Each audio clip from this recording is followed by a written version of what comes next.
Hi friends, welcome back to our channel. നമ്മളൊരു candle ഉണ്ടാക്കുന്ന video ഇട്ടിട്ടില്ലായിരുന്നോ? അപ്പൊ ഞാൻ ആ ക്യാൻഡിൽ ഉണ്ടാക്കിയപ്പോൾ വിചാരിച്ചതാണ് ഒരു ക്യാൻഡിൽ ഹോൾഡർ ഉണ്ടാക്കാന്ന്. എന്നാൽ നമുക്ക് ഇന്നൊരു ഈസി ആയിട്ട് ഒരു ക്യാൻഡിൽ ഹോൾഡർ ഉണ്ടാക്കിയാലോ? അപ്പൊ ബാ.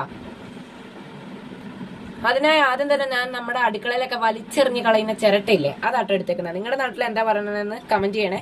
പിന്നെ ഒരു പെയിന്റ് എടുത്തിട്ടുണ്ട്, പിന്നെ അതേ കുറച്ച് കമ്പി എടുത്തിട്ടുണ്ട് കേട്ടോ. ഈ ഗോൾഡൻ കമ്പി നിങ്ങളുടെ കയ്യിലുള്ള കമ്പി എടുക്കണേ.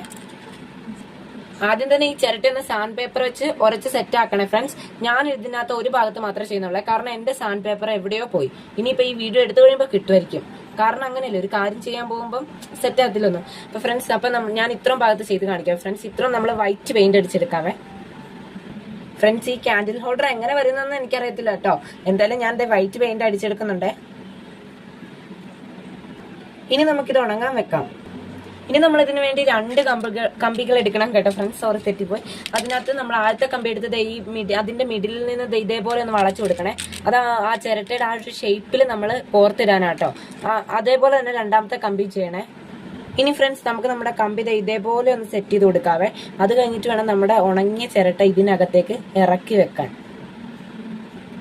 അപ്പൊ ഫ്രണ്ട്സ്, ഞാൻ ആ ചിരട്ട ആ കമ്പിക്ക് ഉള്ളിലേക്ക് ഇറക്കി വെച്ചിട്ടുണ്ട്. അപ്പോഴാണ് ഞാൻ വിചാരിച്ചത് ഫ്രണ്ട്സ്, ഈ ചിരട്ടയ്ക്ക് ഫുള്ളും കളർ കൊടുത്ത് അടിപൊളിയായിരിക്കും. അത് മാത്രമല്ല ഇതിന്റെ അകത്ത് കളർ കൊടുത്തിരുന്ന അടിപൊളിയായിരിക്കും എന്നാണ് വിചാരിച്ചത്. ഇനി നമുക്ക് ഇതിന്റെ നടുവിലേക്ക് ക്യാൻഡിൽ അങ്ങ് ഇറക്കി വെക്കാം. അപ്പൊ ഫ്രണ്ട്സ്, ഞാൻ നമ്മുടെ ക്യാൻഡിൽ ഇറക്കി വെച്ചിട്ടുണ്ട്. ഇനി നമുക്കത് കത്തിച്ചു കൊടുക്കാം. എന്തായാലും ഫ്രണ്ട്സ്, നമ്മുടെ ക്യാൻഡിൽ ഹോൾഡർ വലിയ കുഴപ്പമില്ല. കുറച്ചും കൂടിയൊക്കെ ആ ചിരട്ടയൊക്കെ നന്നായിട്ട് സാൻഡ് പേപ്പർ വെച്ച് ഉരച്ച് മിനുക്കിയൊക്കെ ചെയ്തിരുന്നെങ്കിൽ അടിപൊളി സെറ്റ് സാധനമായിട്ട് കിട്ടിയേനെ. ബട്ട് ഇങ്ങനെ ചെയ്തിട്ട് വലിയ കുഴപ്പമൊന്നുമില്ല. അപ്പൊ നിങ്ങൾക്ക് ഇഷ്ടപ്പെട്ടാൽ ലൈക്ക്, ഷെയർ, സപ്പോർട്ട്. ബൈ.